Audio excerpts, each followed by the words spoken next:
everyone, and welcome to Navigate 0 to 5 years work experience with Dinma. This is a 3-course model. So congratulations if you're joining me for the first time. You've got 1/3. So welcome on board. My name is Dinma Osigo. In this first model, we'll be taking navigating your zero and how to evolve from inexperienced hire to an experienced hire. If you're taking this course on YouTube, kindly click on the subscription button. Your subscription is private, so nobody's going to know if you have subscribed to this channel. Don't forget to give this video a thumbs up to help it reach a wider audience. Also, if you have questions, don't forget to leave them in the comment box. This is Navigate 0 to 5 years work experience with Dinma, and you are welcome.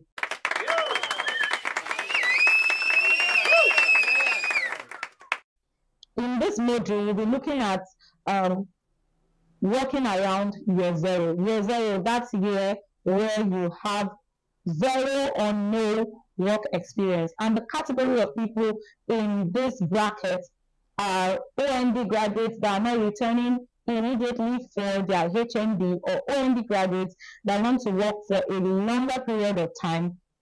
Then we have HND graduates and BSc graduates, or experienced hire that are looking to switch career paths. So if you fall into this category, this would be what your zero looks like, or we'll be talking about what your zero is supposed to look like and how to navigate your zero, right? So in the 0 year, right, I tell people, do not leave your resume blank. This is the actual year to learn how to write a compelling resume. And on our sister channel at 121 Professionals, we have a video dedicated to help you build a beautiful resume that can help you navigate through your 0 to 5 years work experience. It's a basic resume type that works for this bracket. It can land you that job. So rush now to 121 Professionals on YouTube, click on the resume video and get started. When you are done preparing your resume, you can send to me to review for you, and I'll be glad to do that. But if you're an experienced hire, that video can pass for you, but you need a little touch up. Don't forget to send us an email to assist you with that. So let's move forward. Right. Once your resume is ready, the next thing you need to do is start applying for jobs. I was saying something earlier about the resume. Many times I get the question, this is my year 0. Obviously, I don't have any work experience. Is my resume going to be blank? No, your resume is not expected to be blank. I tell my mentees a lot that if you have led any group or led a course during your program, you can include that on your resume as opposed to leaving it blank, especially if it is your first job you are applying for. When I was in school, I was deputy speaker for my department, the Professional Accountancy Student Society. I had to include that on my resume when I was applying for my first job. I also sat on the Honorable House, right, as a sitting honorable, and I led the ethics and the ethics committee also during my HND program. Instead of leaving my resume blank, I had this work experience, first as work experience that I could throw on my resume rather than leaving it blank. So your work might not even be within your school environment. You may have volunteered for a program outside of your school environment. Put it on your resume, especially if it is your year 0. As you transcend, as you go further in your career, you might not need to include it anymore. Right now, most of those programs that I championed while in school, they are no longer on my resume, except if I'm applying for something related to social impact, because I've gathered lots of work experience over the years, but I do not need to include that anymore. But for your year 0, instead of leaving your resume blank, that experience comes in handy. So those experiences you've been throwing under the carpet, include them on your resume. That might be the reason why you've not gotten that entry level job, that internship position yet, right? So after you're done preparing your resume, I told you where to find a video or a tutorial on how to prepare a resume. The next thing would be to start applying for jobs. Start applying for jobs. You can find jobs on LinkedIn. You can find jobs at Indeed Jobs. I'm not going to mention so many sites because, free adverts, but I'm here to help you. The easiest platform that you can find a job opportunity is on LinkedIn. Stop throwing away your internet data, just watching any TikTok dance. Even on TikTok, you can find job opportunities on TikTok. You can find job opportunities on Instagram, right? And the LinkedIn is where you find so many professionals, right? And so many organizations posting about their openings. So rush on to LinkedIn now to search for that job. The next thing I'm going to say is many a times, so many people find it difficult to take entry level or internship job opportunities with the excuse that the remuneration is too poor or too low, right? Especially for experienced hires that are changing their job environment. Someone that used to earn a certain amount of money now looking to switch career path, and this is the pay that the organization is willing to offer because they do not have experience in that field. Many a times, family responsibility would have kicked in, personal responsibility, your own expenses have actually gone higher, right?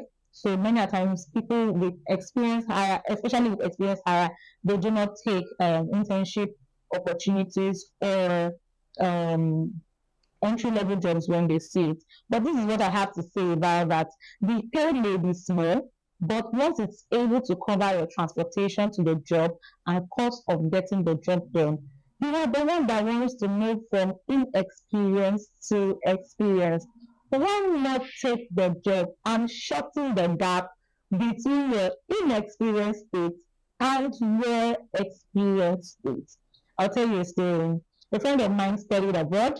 She even did her master's before coming back to Nigeria. Awesome, amazing, right? By the time she got to Nigeria, what she had access to were entry-level jobs and internship positions. After studying so much in the abroad and spending so much cost on education, she rejected offers because they were not able to match up what she desired, or what I would call her desired pay. My friend ended up staying at home for 5 years. Guess what? Eventually, after staying in for 5 years, she decided to take on that internship job role. 6 months into the internship job, right? She had been applying. She got this other job that paid higher than the internship job role. She was on the job for a year before she then got her dream job in her dream organization. Now imagine how short it took her to move from inexperienced to experienced. Whereas she has stayed at home for 5 years, plus 6 months that she was then interning, to 1 year that she was then able to gather experience, now to her dream job. What should have taken her within 2 to 3 years now took her about 6 years and 6 months. So the earlier you take on that internship role or that entry level job, the earlier you are able to reach the gap between your inexperienced state and your experienced state. Also, what that helps you do is it helps you determine if you are willing or you actually find that field interesting, or if you actually find that job field interesting, and you will never know if you have not tried. So you say you want to work in this particular field and you've not had the opportunity to intern in that particular field. Would you know if you'd enjoy working or not? There's only one way to find out, and that's by taking that job now. So go on LinkedIn, and go on Indeed Jobs, search for job opportunities, and start applying. The third thing I would say for your year zero is prepare for that test and interview. For big organizations, they will have tests. For big organizations, they will have interviews. For medium-sized organizations, they might not have tests, they might have only interviews. But just prepare anyway. Because it is an entry-level job or an internship position, doesn't necessarily mean you should go there tacky. You never know. They might be scouting for talent to fit in a particular job role after a period of time where you can then present your other qualifications on the table to get you that dream job in that dream industry, in that dream organization. So don't go for your test and interview tacky. Prepare adequately for it. So the first thing I said is prepare your resume. Your resume might be looking empty. Maybe that's why you've not been called for an interview yet. Remember that the essence of your resume is to get you that job interview, right? The second thing I said is go for entry-level jobs and internship positions to help you determine if what you have studied in school is where you really want to work, whether that's the industry you really want to work, and so that it helps you see quickly if there are other areas in that industry where you can venture into. The earlier you're able to discover this, the better for you and the better for all of us if it reduces the unemployment rate. Also, when you work in this industry, you are able to determine if you want to work full-time to chase a career path or if you are business oriented, right? So you then determine if you want to run your business by the side or if you want to quit totally your career driven or your career driven passion to chase business full time. You never know if you have never tried. I believe you found this video helpful. Don't forget to leave a comment. If you have your zero challenges that I have not addressed, don't forget to leave them in the comment section. This is Navigate 0 to 5 years work experience with Dinma, and I am Chidima Usive. I'll see you in the day. So, bye.